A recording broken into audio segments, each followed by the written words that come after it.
क्या मेरी आवाज आपके कानों तक आ रही है भाई? अगर आ रही है तो जल्दी से लिख देंगे यस हमारे बच्चे, जल्दी से लिखेंगे यस।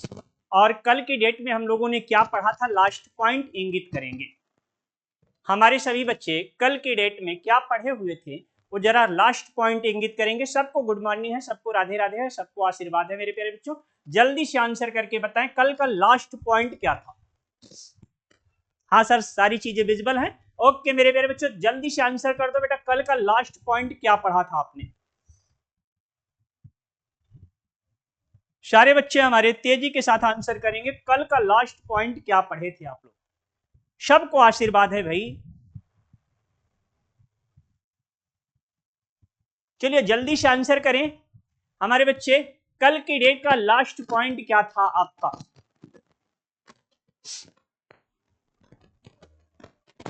हम लोग रासो काव्य की शुरुआत कर चुके थे, रासो साहित्य पर मत। ओके मेरे प्यारे बच्चे, तो चलिए इसी रासो साहित्य की विशेषताएं देख लेते हैं पहले।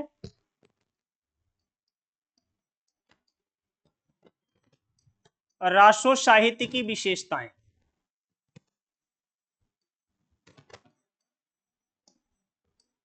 बहुत सारे बच्चों के दिमाग में चल रहा होगा सर रासो साहित्य पहले शुरू कर दिए।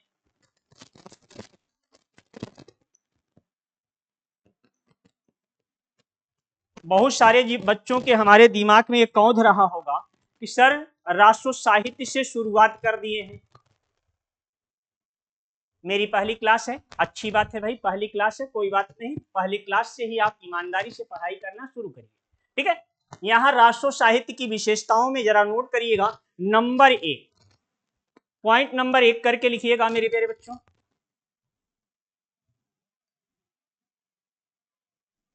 पॉइंट नंबर 1 करके लिखिएगा, वीर और श्रृंगार रस की प्रमुखता।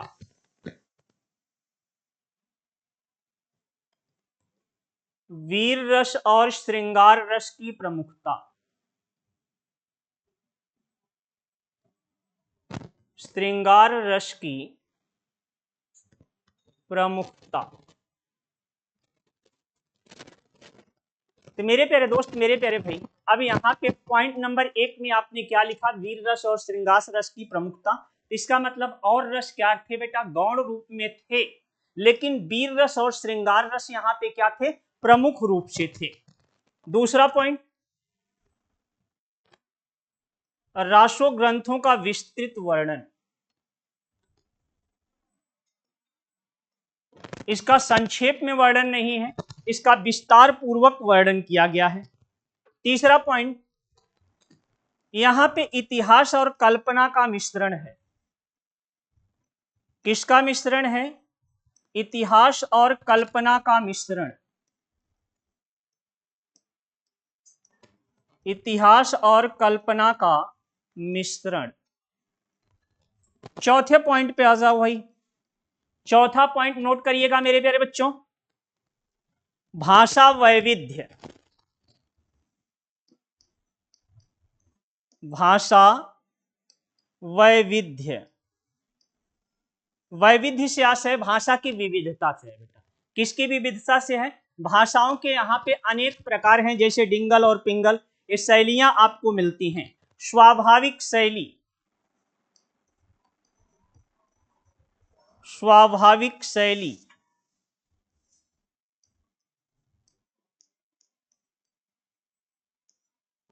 पांचवें नंबर पे जो छठा नंबर है बेटा, छठा नंबर नोट करिएगा, रासो साहित्य की विशेषताएं में प्रबंधात्मकता। यहां पे मेरे प्यारे बच्चे आप पहली ही रचना इसकी प्रबंधात्मक देखते हैं। प्रबंधात्मकता, ये 6 पॉइंट लिखे गए हैं विशेषता में।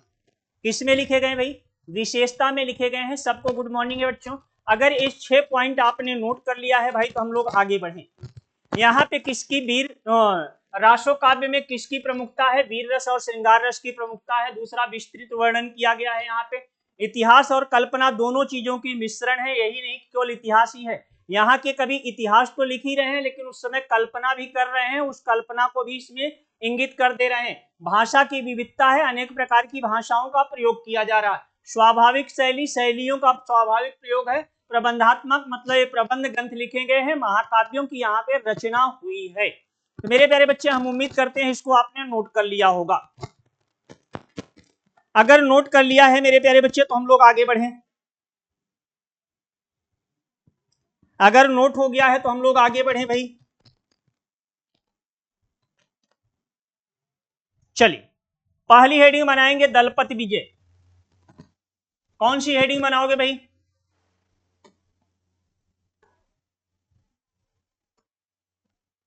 दलपत विजय। अगर दलपत विजय की रचना के बारे में आपसे कहा जाए, इनकी रचना कौन सी, तो मेरे प्यारे दोस्त आपका आंसर होगा खुमाड़ रासो। कौन सी रचना है भाई? आपका आंसर होगा खुमाड़ रासो। इसका समय कब से है? इसका समय कब है? तो आपका आंसर होगा 9वीं सदी। कब लिखी गई रचना? 9वीं सदी। इसमें रस कौन सा है? तो आप बताएंगे इसमें वीर रस है। इसकी भाषा क्या है? तो आप बताएंगे इसकी भाषा राजस्थानी है। क्या है मेरे दोस्त? इसकी भाषा राजस्थानी है, राजस्थानी। अब ये कैसा काव्य है? तो आप बताएंगे हमारा प्रबंध काव्य है।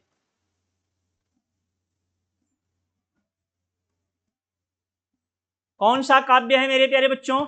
ये आपका प्रबंध काव्य है। पहले कवि को आपने देखा, कौन से कवि का नाम आया है? दलपत विजय। इनकी रचना कुमार रासो। समय कब है? 9वीं सदी। रस कौन सा है इसमें? वीर रस। भाषा राजस्थानी। ये प्रबंधात्मक काव्य है। अब इसको अगर डिटेल करना हो मेरे प्यारे बच्चों तो डिटेल कर लो आप लोग। डिटेल में इसको लिख लो भाई। इस दलपत विजय में डिटेल में लिखेंगे खुमार रासो,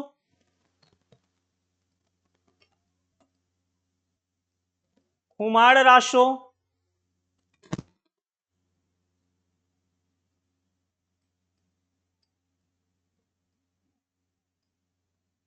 कितने छंदों का? 5000 छंदों में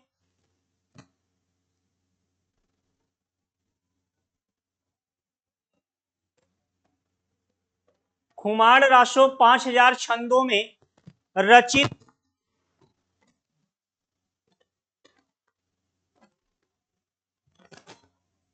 काव्य को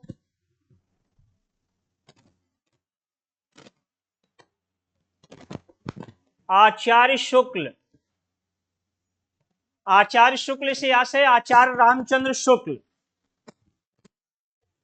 आचार्य शुक्ल ने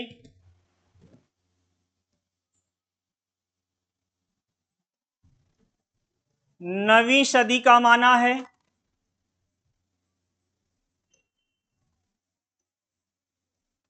कब का माना है भाई इन्होंने? आचार्य शुक्ल ने 9वीं सदी का माना है।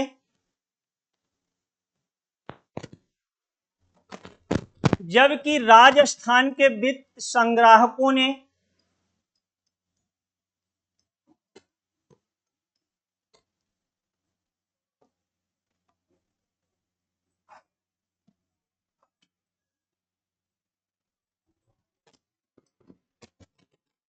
जबकि राजस्थान के वित्त संग्राहकों ने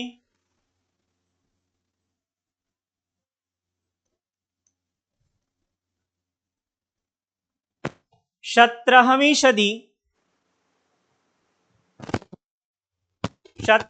सदी के चित्तौड़ नरेश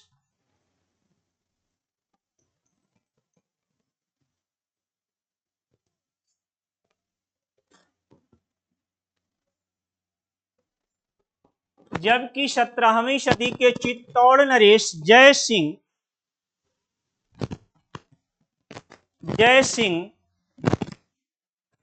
नहीं बेटा, राज सिंह लिख लो। चित्तौड़ नरेश राज सिंह का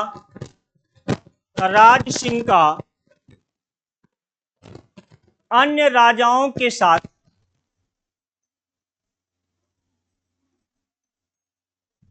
अन्य राजाओं के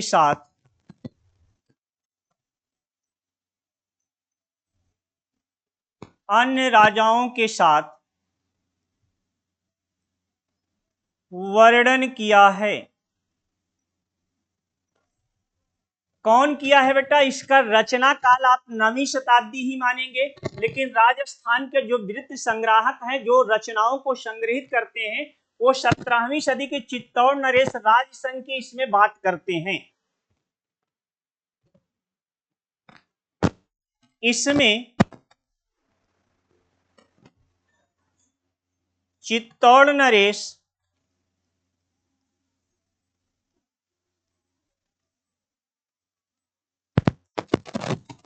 हुमायूं द्वितीय या खुमार द्वितीय, हुमायूं द्वितीय या खुमार द्वितीय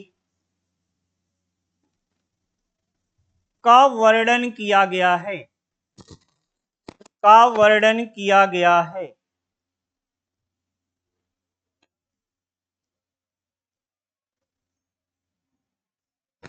खुमार रासों में किसका मेरे प्यारे बच्चे? खुमान या खुमार का वर्णन किया गया है। इसकी प्रमाणित हस्तलिखित प्रति, इसकी प्रमाणित हस्तलिखित प्रति कहां पे संग्रहित है भाई? हस्तलिखित प्रति कहां पे संग्रहित है?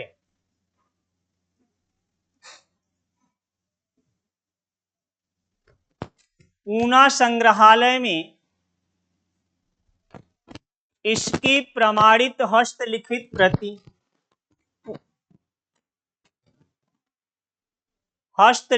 प्रति पूना संग्रहालय में सुरक्षित है।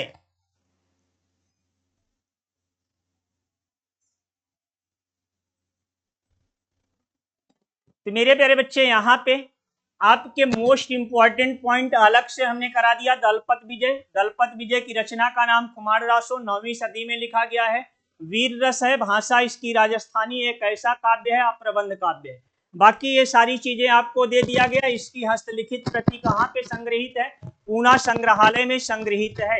मेरे प्यारे बच्चे, हम उम्मीद करते हैं आपने इसको नोट कर लिया होगा। अगर नोट कर लिया है तो हम लोग आगे बढ़ें।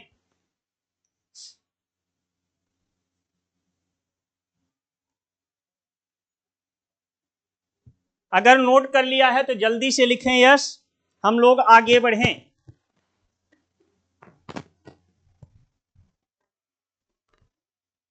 अगले कवि का नाम है भाई नरपति नाल।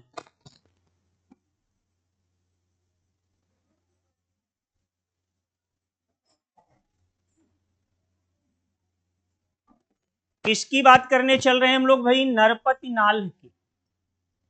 अब मेरे प्यारे दोस्त, अगर नरपत नाल की यहां पे बात होने जा रही है तो नरपत नाल की रचना का नाम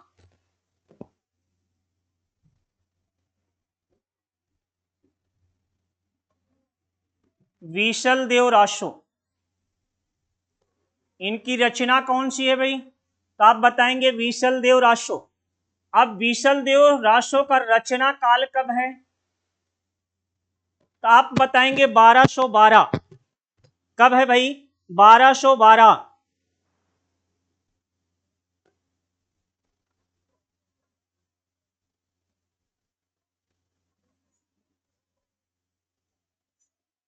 बारह सौ बारह क्या है? आप याद रखिएगा, संवत। 1212 संवत। इसमें रस कौन सा है मेरे प्यारे बच्चों? तो आप बताएंगे श्रृंगार रस। और कौन सा रस है भाई? श्रृंगार रस। इस विशलदेव रासो में कितने खंड हैं? तो आप बताएंगे इसके 4 खंड हैं। कितने खंड हैं बेटा? 4 खंड हैं। इसके बाद इसमें नंबर आता है। एक ऐसा काव्य है, ये वीर गीत काव्य है। ये वीर गीत काव्य है। नरपतनाल, इनकी रचना का नाम बीसलदेव रासो। बीसलदेव रासो कब लिखा गया? 1212 संवत में। और इसमें कौन सा रस है? श्रृंगार रस है। बीसलदेव रासो 4 खंडों में है। ये किस काव्य का उदाहरण है? तो आप बताएंगे वीर काव्य का उदाहरण है। किस काव्य का उदाहरण है भाई? वीर काव्य का उदाहरण है। ये पॉइंट आपने नोट कर लिया है? अगर नोट कर लिया है बेटा, अब देखो भाई 1212 कितना लिखा गया है? 1212। 1212 में अगर हम 57 घटा देते हैं तो 7 5 12 क्या हो जाएगा? यहाँ पे आपके पास 5 हो जाएगा, 1155 ईस्वी मिल जाएगा। कितना ईस्वी मिल जाएगा बेटा? 1155 ईस्वी मिल जाएगा आपको। कितनी ईस्वी? 1155 ईस्वी।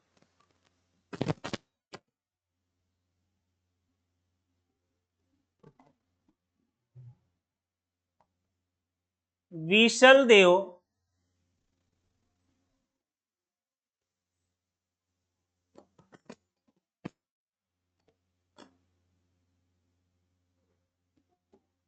रास का रचना काल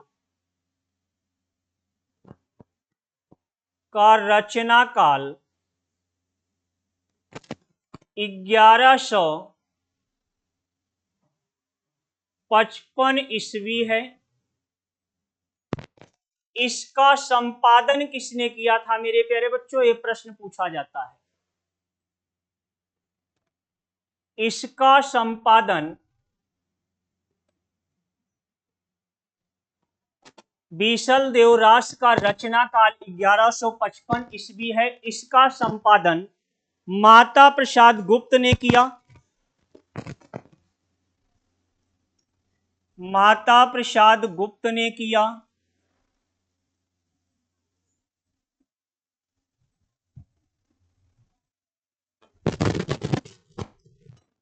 इस ग्रंथ में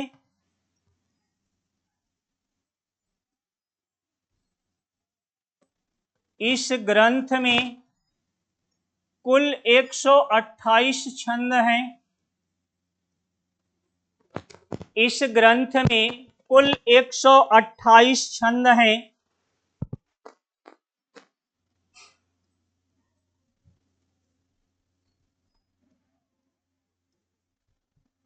इसका समय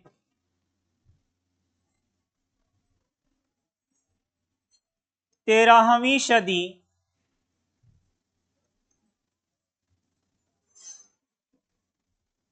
माना जाता है। तो भैया यहाँ 1212 संवत है तो 13वीं सदी के इर्द गिर्द माना जाता है। यहाँ पे नोट करके पॉइंट बना के लिखिएगा बेटा। यह एक गेय काव्य है।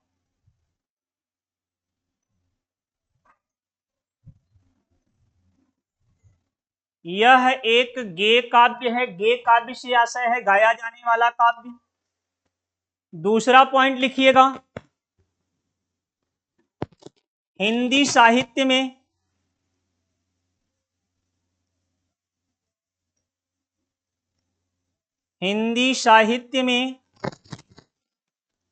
प्रथम बार 12 मासे का वर्णन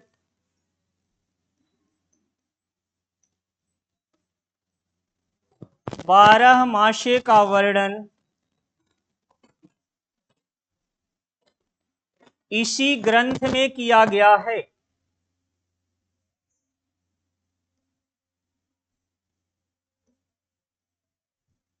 पहली बार 12 मासे का वर्णन, 12वें महीने का वर्णन कहाँ पे मिलता है? सर जी आपकी सभी क्लास को पीडीएफ क्यों नहीं है? राजेंद्र कुमार भैया पीडीएफ देखते कहाँ हो आप लोग यार? बीच में टुपुक जाते हो बिच्छी के जैसे। हमको ये बताओ पीडीएफ देखते कहाँ हो? कहाँ नहीं है? बाकी बच्चों राजेंद्र कुमार को बताओ बेटा पीडीएफ है कि नहीं? सर जी आप बहुत अच्छे लग रहे हैं। अरे चलो इसको छोड़ दो भाई, तुम पीडीएफ की बात कर रहे हो। पीडीएफ कहाँ है? नहीं है। हमारी पीडीएफ विद इन 5 मिनट के अंदर, जैसे आपकी क्लास, बाकी पीडीएफ की बात मैं नहीं करूंगा बेटा, मेरी पीडीएफ विद इन क्लास के 5 मिनट के बाद आपके ऐप में डाउनलोड हो जाती है। 5 मिनट का समय लगता है। जैसे ही क्लास समाप्त होती है पीडीएफ यहाँ से बनती है। पीडीएफ बनने के बाद मैं संस्थान में जो डाउनलोड करते हैं मैं उनके पास नहीं भेजता हूँ, मैं खुद डाउनलोड करता हूँ तुम्हारी पीडीएफ। तो ये नहीं कर सकते हो बेटा कि आपकी पीडीएफ नहीं है, ठीक है। इस तरह के काम ना करो भाई। सारी पीडीएफ है, देखो आपके साथी कर रहे हैं। आप पीडीएफ आप अगर खोज नहीं पा रहे हो बेटा तो अपने साथियों से मदद ले लो। क्या कर लो? अपने साथियों से मदद ले लो। बीच में मत टपको भाई, ऐसा काम ना करो यार, हम बीच बीच में हमारी क्लास छूट जाए, ये अच्छी बात नहीं। बहुत लंबा सिलेबस है मेरे दोस्त, बहुत लंबा सिलेबस है और हम ऐसा नहीं चाहते मेरे प्यारे बच्चे। तो हम आपको क्या कराते जानते हो? ये देखो नरपतनाल, इनकी रचना बीसल देव वासव, कब लिखी गई? 1212 संवत में।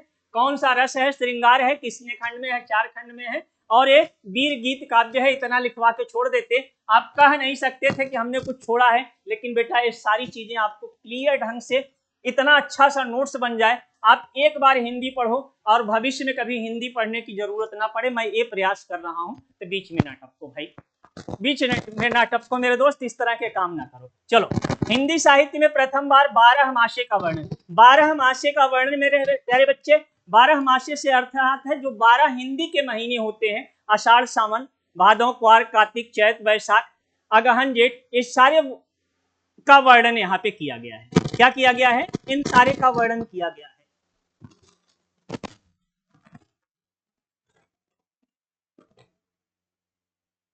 रीना देवी सर बड़े गुस्से में बोलते हैं। ए बेटा देखो, जब गुस्से वाला काम करोगे तो हम गुस्से में बोलेंगे, और जब हंसने वाला काम करोगे तो हम हंस के बोलेंगे। जब क्वेश्चन कराते हैं अगर आंसर करते हो अच्छे से तो हम हंस के नहीं बोलते हैं। चलो आ जाओ अगले पॉइंट पे आ जाओ।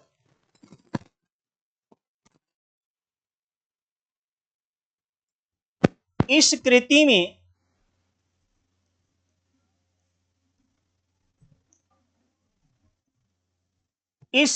में किसका वर्णन है? इस कृति में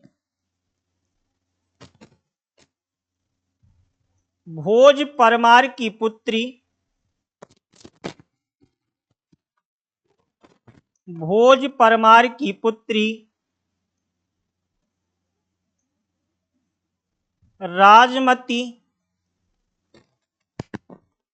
इस कृति में भोज परमार की पुत्री राजमती और अजमेर के चौहान राजा, अजमेर के चौहान राजा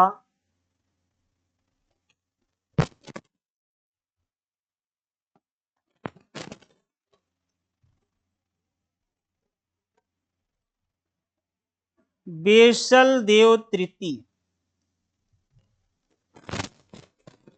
इस कृति में भोज परमार की पुत्री राजमती और अजमेर के चौहान राजा बीसल देव तृतीय के विवाह एवं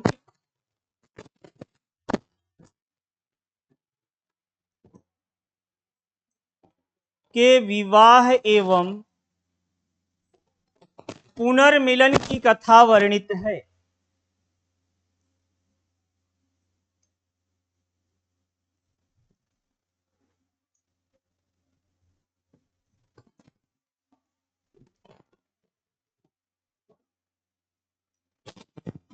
पुनर्मिलन की कथा वर्णित है। अगले पॉइंट पे चलिए।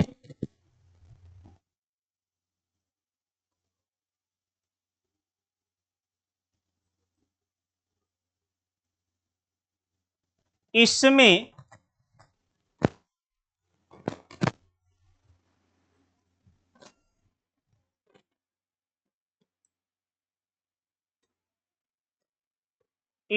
संदेश राशक और मेघदूत, मेघदूत किसकी रचना है बेटा? जल्दी से कंफर्म करो। मेघदूत किसकी रचना है भाई? जल्दी से आंसर बताएं। इसमें मेघदूत और संदेश राशक की, इसमें संदेश राशक और मेघदूत की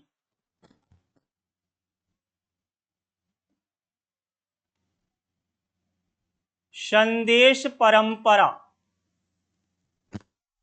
अब्दुल रहमान कृत संदेश राशक और कालिदास कृत मेघदूत की संदेश परंपरा भी मिलती है। संदेश परंपरा भी मिलती है।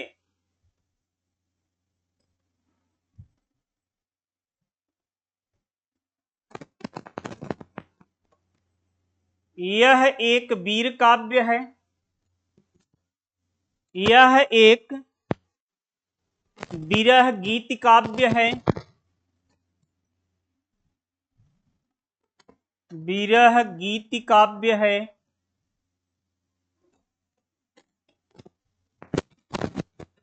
अगले पॉइंट पे नोट कर लेना बेटा, इसमें श्रृंगार रस प्रधान है। इसमें श्रृंगार रस प्रधान है।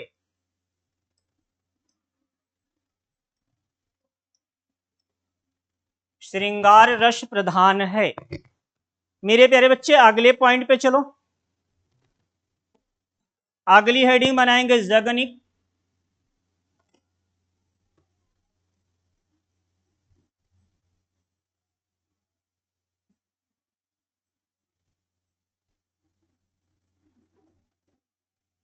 जगनिक को जान कवि के नाम से भी जाना जाता है। किस कवि के नाम से जाना जाता है बेटा?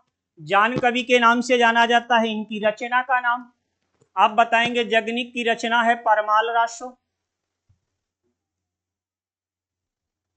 परमाल रासो। इस परमाल रासो को और किस नाम से जाना जाता है बेटा? आलखंड या आल्हाखंड के नाम से जाना जाता है। किसके नाम से जाना जाता है भाई? आलखंड या आल्हाखंड के नाम से जाना जाता है। ये कब लिखा गया मेरे प्यारे बच्चे? 1530 संवत में। कब लिखा गया? संवत 1230 नहीं, 1230 है बेटा। संवत 1230, 1530 नहीं। संवत 1230 में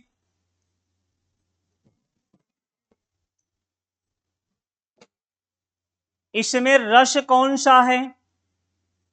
तो आप बताएंगे बेटा वीर रस है। कौन सा रस है? वीर रस है। इसे आप कौन सा काव्य कहोगे? गीत काव्य कहोगे। गीत काव्य में आप वीर गीत काव्य कह सकते हो बेटा। तो यहां पे वीर आगे लगा लेना। वीर गीत काव्य। अब मेरे प्यारे बच्चे जगनिक किसके आश्रित कवि थे? जल्दी से कमेंट करके बताओ। जगनिक किसके आश्रित कवि थे?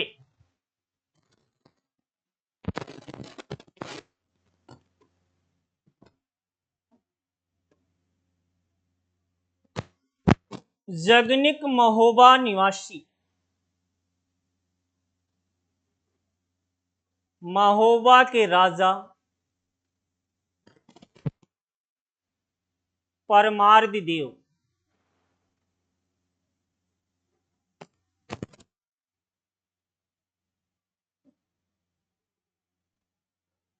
परमार्द देव के आश्रय में रहते थे।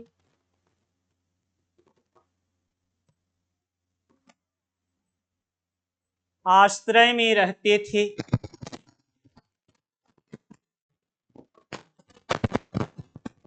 परमाल रासो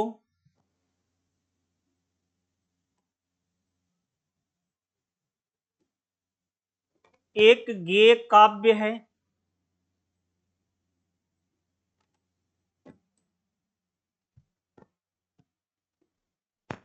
इसका गायन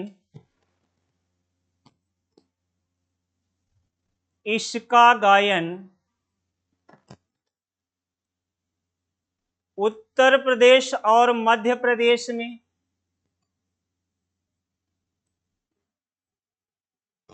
उत्तर प्रदेश और मध्य प्रदेश में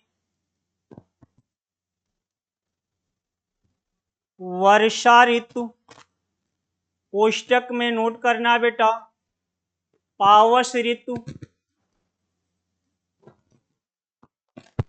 वर्षा ऋतु या पावस ऋतु में होता है। वर्षा ऋतु या पावस ऋतु में इसका होता है। इसका गायन उत्तर प्रदेश और मध्य प्रदेश में वर्षा ऋतु या पावस ऋतु में होता है। अगला पॉइंट, इसमें दो वीर सरदार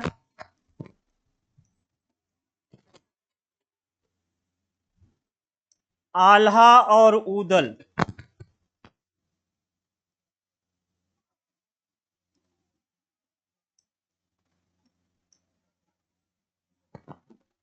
इसमें दो वीर सरदार आल्हा और ऊदल की वीरतापूर्व आल्हा और ऊदल की वीरतापूर्व लड़ाइयों का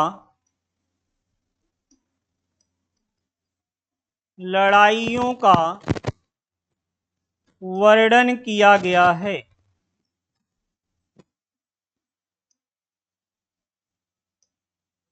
किसकी लड़ाइयों का बेटा? आल्हा और ऊदल, ये दो वीर सरदार हैं, इनकी लड़ाइयों का वर्णन किया गया है।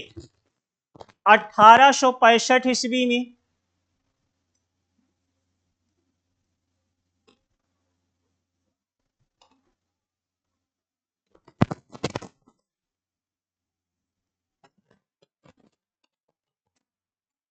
1865 ईस्वी में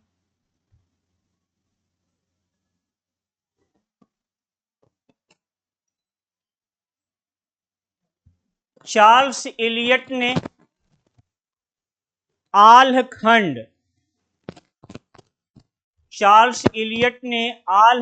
शीर्षक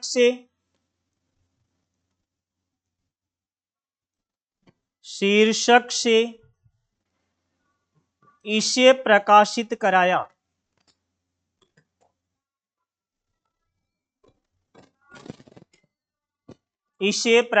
कराया। आल्हखंड शीर्षक से इसे किसने प्रकाशित कराया था भाई? तो चार्ल्स एलियट ने।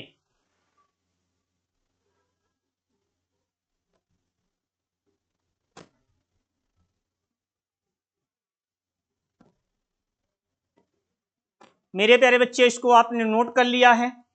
अगर नोट कर लिया है तो हम लोग आगे बढ़ें।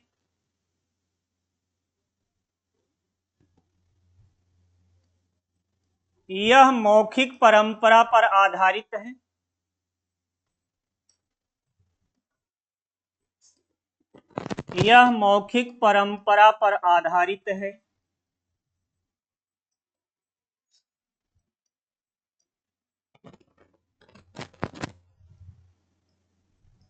दूसरा पॉइंट, यह बुंदेली की एक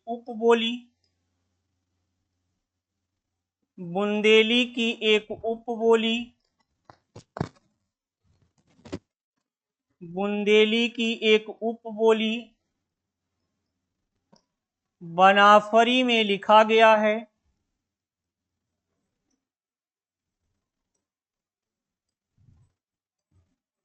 बुंदेली की एक उपबोली बनाफरी में लिखा गया है।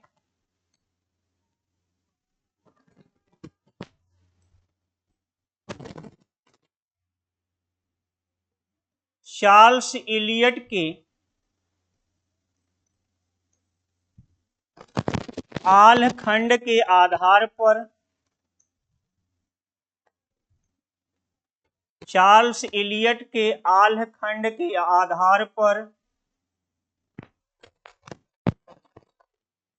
डॉक्टर श्याम सुंदर दास ने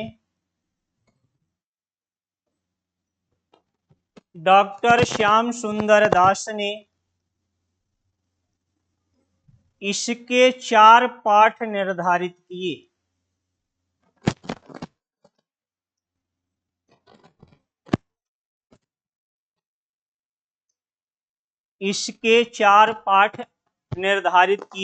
किसने किया था भैया? श्याम सुंदर दास ने। तो मेरे प्यारे दोस्त, मेरे प्यारे भाई, हम उम्मीद करते हैं इसको आप लोगों ने लिख लिया होगा। अगर आप लोगों ने लिख लिया है भैया तो जल्दी से बता दो।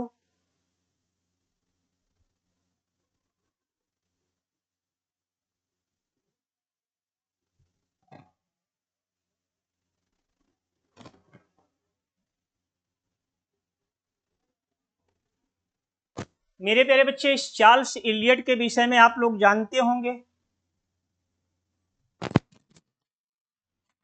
ये उत्तर प्रदेश के फर्रुखाबाद जिले, किस जिले के बेटा? फर्रुखाबाद जिले के जिलाधीश थे।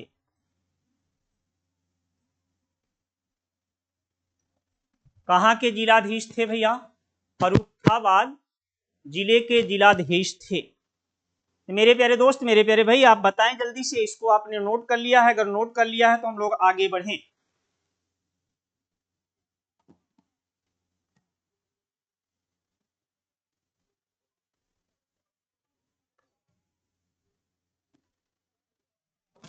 चलिए अगले पॉइंट पे आ जाओ भाई।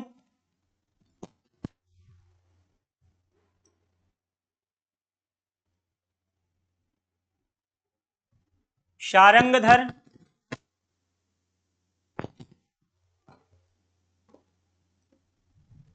इनकी रचना का क्या नाम है मेरे प्यारे बच्चे? तो हम्मीर रासो। इस हम्मीर रासो में और कुछ भी नहीं मिलेगा हमें। क्या नहीं मिलेगा भाई? इस हम्मीर रासो में हमें आपको कुछ नहीं मिलने वाला। लेकिन कुछ विद्वान इसमें क्या करते हैं मेरे प्यारे बच्चे, इस हम्मीर रासो को किसकी कृति बताते हैं?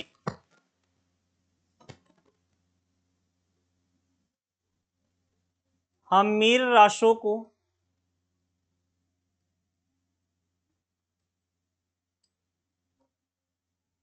राहुल सांकृत्यायन ने, हम्मीर रासो को राहुल सांकृत्यायन ने कवि जज्जल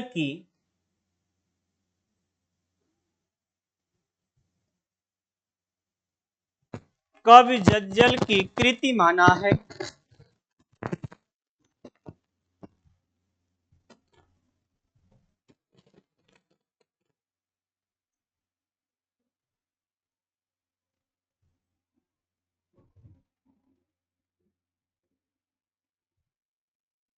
नेक्स्ट पॉइंट पे लिखिएगा बेटा, प्राकृत पैंगलम के कुछ छंदों के आधार पे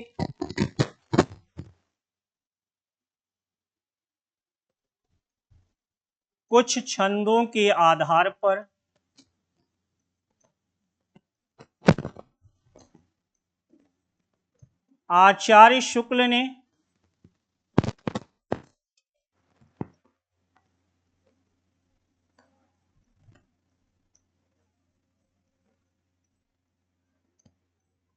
प्राकृत पैंगलम के कुछ छंदों के आधार पर आचार्य रामचंद्र शुक्ल ने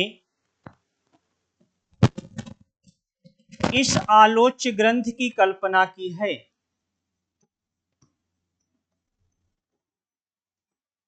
आलोच्य ग्रंथ की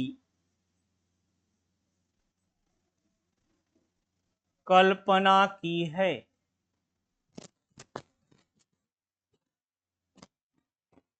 नोट हो गया बच्चों? तो आगे बढ़े भाई।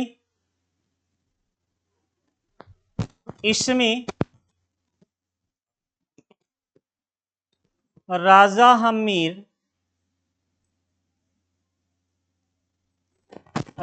हम्मीर देव एवं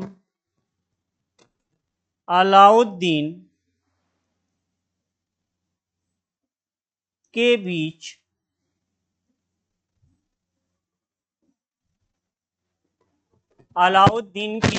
युद्ध का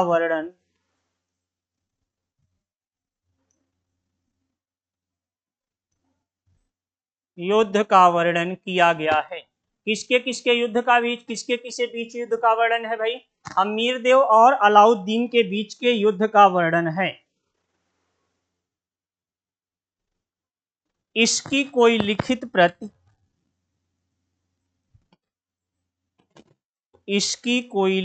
प्रति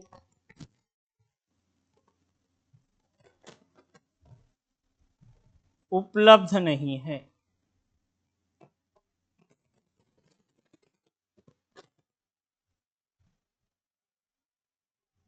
तो मेरे प्यारे बच्चों, आज की क्लास में हमने जो पढ़ा हुआ है वो कितने कवियों को पढ़ा है, तो भाई याद रखिएगा। रासो साहित्य की हम लोगों ने विशेषता देखा। रासो साहित्य की बात दलपत विजय के विषय में जाना, दलपत विजय के बाद नरपत नाल को, नरपत नाल के बाद कवि जगनिक को, जगनिक के बाद हम लोगों ने सारंगधर की हमीर रासो को देख लिया है। तो मेरे प्यारे बच्चों, अब कल की डेट में हम लोग जो शुरू करेंगे वो किसको शुरू करने वाले हैं मेरे प्यारे बच्चों? तो होगा आपका सबसे बड़ा जो ग्रंथ लिखा गया है, जिसे महाकाव्य के नाम से जाना जाता है बेटा, पृथ्वीराज रासो चंदवरदायी। कल चंदवरदायी को जब हम लोग शुरू करेंगे तो बहुत सारी चीजें उसमें मिलने वाली हैं बेटा, तो आप लोग ईमानदारी से पढ़ते रहिए। आज के डेट के लिए बस इतना ही आपको मिलने वाला है। इसमें जो है क्वेश्चन जो करने की हम लोगों की परंपरा रही है, उन क्वेश्चनों को देख लेते हैं भाई। किसको देख लेते हैं? कुछ क्वेश्चनों को देख लेते हैं। उन क्वेश्चनों के बाद हम लोग आज की क्लास को समाप्त कर देंगे। भैया कौन कौन से क्वेश्चन हम लोग देखने वाले हैं? जल्दी जल्दी आ जाओ भाई सारे बच्चे हमारे। और जितना पर डे कराया जा रहा है भाई, आप लोग उसको तैयार करते चल रहे होंगे, हम ऐसा उम्मीद करते हैं। ये पहला क्वेश्चन आपके स्क्रीन पे है बेटा। हिंदी साहित्य के इतिहास लेखन का प्रथम प्रयास किस भाषा में किया गया? भाषा की बात कर रहा है बेटा। हिंदी साहित्य के इतिहास का प्रथम प्रयास किस भाषा में किया गया है? तो जल्दी से मेरे प्यारे बच्चे आंसर करके बता दो आप लोग। हिंदी साहित्य के इतिहास का प्रथम प्रयास किस भाषा में किया गया है? हिंदी साहित्य के इतिहास लेखन का प्रथम प्रयास किस भाषा में किया गया है? तो जर्मन भाषा में किया गया, या फ्रेंच भाषा में, या हिंदी भाषा में, या अंग्रेजी भाषा में। तो मेरे प्यारे दोस्त, मेरे प्यारे भाई, हम उम्मीद करेंगे हमारे बच्चों का आंसर आएगा, वो भी करेक्ट वाला आएगा।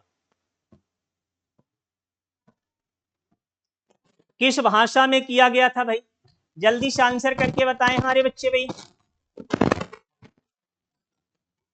हमारे बच्चों का आंसर बी विकल्प आ रहा है, फ्रेंच भाषा में। फ्रेंच भाषा, फ्रेंच भाषा, फ्रेंच भाषा सारे बच्चों का आंसर है। चलो भाई, हमने फ्रेंच भाषा आपके आंसर को यहाँ पे टिक कर दिया। अब देखो बेटा, यहाँ पे आपसे पूछा जा सकता है, हिंदी साहित्य के इतिहास लेखन का प्रथम प्रयास किस विद्वान ने किया था? किस विद्वान ने किया था मेरे प्यारे बच्चे? जरा ये भी बता दो आप लोग, जल्दी से आंसर कर दो बेटा। किस विद्वान ने किया था? किस विद्वान ने किया था? फ्रेंच भाषा में किया गया। फ्रेंच भाषा में किसने प्रयास किया? तो आपका आंसर होगा गार्शा दा ताशी। किसने किया था बच्चों? गार्शा दा ताशी। इनके ग्रंथ का नाम क्या था? इनके ग्रंथ का नाम क्या था? जल्दी से आंसर करके बताएं। इनके ग्रंथ का क्या नाम था? इस्तवार दा लिटरेचर,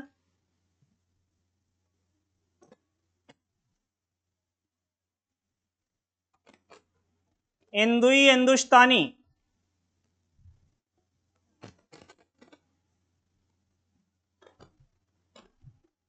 इनका यही ग्रंथ था ना भाई, इस्तवार दा ला। यहां ला भी है बेटा। इस्तवार दा ला लिटरेचर हिंदुई हिंदुस्तानी, ये इनके ग्रंथ का नाम था। मेरे प्यारे बच्चे, यहाँ पे एक प्रश्न और बनता है। यहाँ पे एक प्रश्न और बनता है।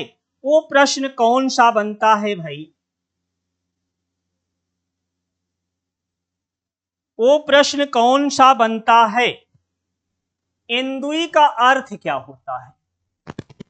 हिंदुई का अर्थ क्या होता है?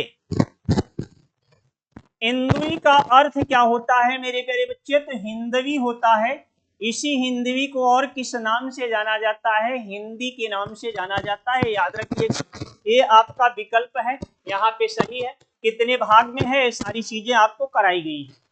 तज़किरा-ए-शुअराई हिंदी नामक ग्रंथ के रचनाकार कौन है? तज़किरा-ए-शुअराई ग्रंथ के रचनाकार कौन हैं? तेजी से आंसर करके बताएंगे हमारे बच्चे। तज़किरा-ए-शुअराई नाम से किसने ग्रंथ लिखा था?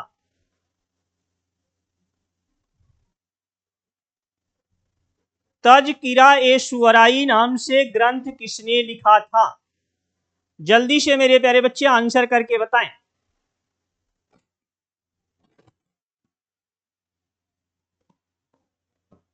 तज़किरा-ए-शुअराई।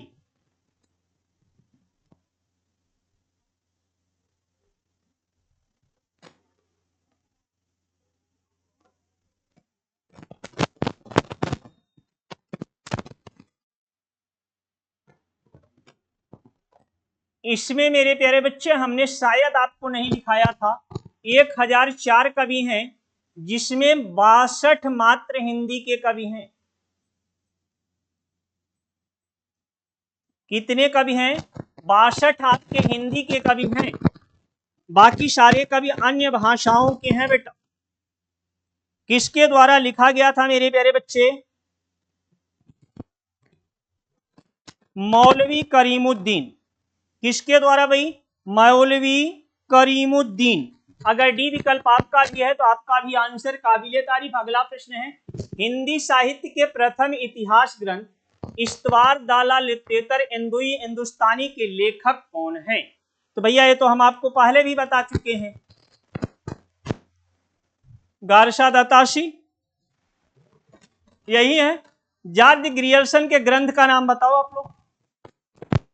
जॉर्ज ग्रियर्सन के ग्रंथ का नाम बताओ आप लोग जल्दी से। जॉर्ज ग्रियर्सन ने क्या लिखा था?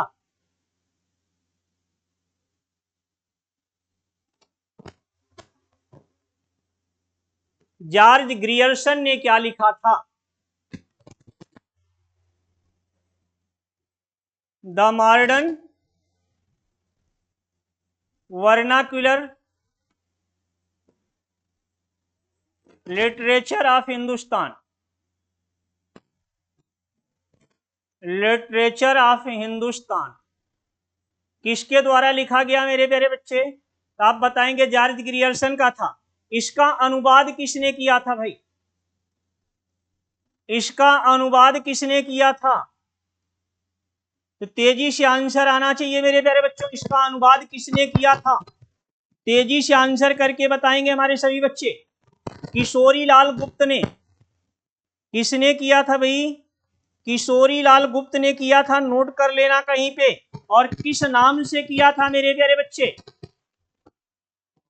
हिंदी साहित्य का प्रथम इतिहास किस नाम से किया था? तो हिंदी साहित्य का प्रथम इतिहास के नाम से किया था। प्रथम इतिहास के नाम से किया था। इसको नोट कर लीजिएगा कहीं पे। अगला प्रश्न है 4 नंबर, आचार्य रामचंद्र शुक्ला का हिंदी साहित्य का इतिहास ग्रंथ कब प्रकाशित हुआ? जल्दी से आंसर करके बताएं भाई। आचार्य रामचंद्र शुक्ल का हिंदी साहित्य का इतिहास कब प्रकाशित हुआ? देखते हैं हमारे किस बच्चे का करेक्ट आंसर आता है भैया। यहां पे भी एक पॉइंट नोट करिएगा बेटा। ये कहां से छपा भाई? कहां से छपा? नागरी प्रचारिणी सभा काशी द्वारा। नागरी प्रचारिणी सभा काशी द्वारा।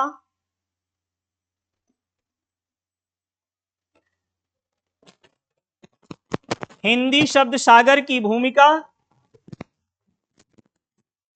हिंदी शब्द सागर की भूमिका। हिंदी शब्द सागर की भूमिका में किस नाम से छपा था बेटा? हिंदी साहित्य का विकास किस नाम से छपा था भाई? तो आप क्या बताएंगे? हिंदी साहित्य का विकास। हिंदी साहित्य का विकास। जहां नोट्स आपने बनाया होगा बेटा वहां पे इसको बढ़ा लीजिएगा। ये डी विकल्प आपका राइट आंसर। और आज के सेशन का 5वां नंबर, आचार्य रामचंद्र शुक्ल का हिंदी साहित्य का इतिहास किस पुस्तक की भूमिका के रूप में छपा था? तो जल्दी से आंसर करके बताएंगे किस पुस्तक की भूमिका के रूप में छपा था। तो आपको पहले ही बता दिया बेटा, हिंदी शब्द सागर की भूमिका के। एक प्रश्न और होगा बेटा, यहाँ 6 नंबर, आचार्य रामचंद्र शुक्ल ने अपना इतिहास ग्रंथ किस पद्धति पर लिखा है? किस पद्धति पर लिखा है? तो जल्दी से मेरे प्यारे बच्चों आपका यहाँ पे आंसर आना चाहिए। इन्होंने किस पद्धति पर लिखा है? ये विधेयवादी पद्धति पे लिखा है, वैज्ञानिक पद्धति पे लिखा है, समाजशास्त्री या वर्णानुसारी पद्धति पे? तो देखते हैं हमारे किस बच्चे का यहाँ पे करेक्ट आंसर आता है भाई। हमारे किस बच्चे का यहाँ पे करेक्ट आंसर आता है? किस पद्धति पर लिखा था? तो तेजी से आंसर आना चाहिए हमारे सभी बच्चों का। अगर आंसर आपका होगा विधेयवादी पद्धति तो आपका आंसर बहुत ही प्यारा है। कौन सी पद्धति भाई? विधेयवादी पद्धति। 6 का सी, ये 6 का सी समाजशास्त्री पद्धति कौन लगा रहा है भाई? अंशु त्रिपाठी। बेटा के इसका मतलब तुम लोग पढ़ लिख नहीं रहे हो। इतना बड़ा बड़ा पोथा लिखवा देने के बाद, इतनी सारी चीजें क्रम से लिखवाने के बाद ये हाल है, तो भैया कैसे काम चलेगा बच्चों? किस पद्धति पे लिखा था? अब बताइए जल्दी से। विधेयवादी पद्धति पे ना। आरती कनौजिया गुड आफ्टरनून सर, एकदम खत्म हो जाए तब आओ बेटा। तो मेरे प्यारे दोस्त, मेरे प्यारे भाई, मेरी प्यारी बहन, ये क्लास आज की डेट में हम लोग यहीं पे समाप्त करेंगे।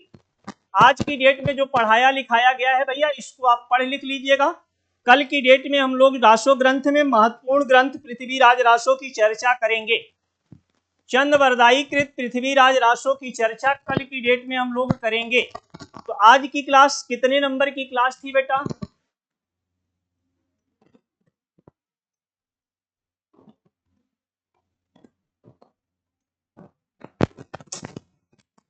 तो मेरे प्यारे बच्चों,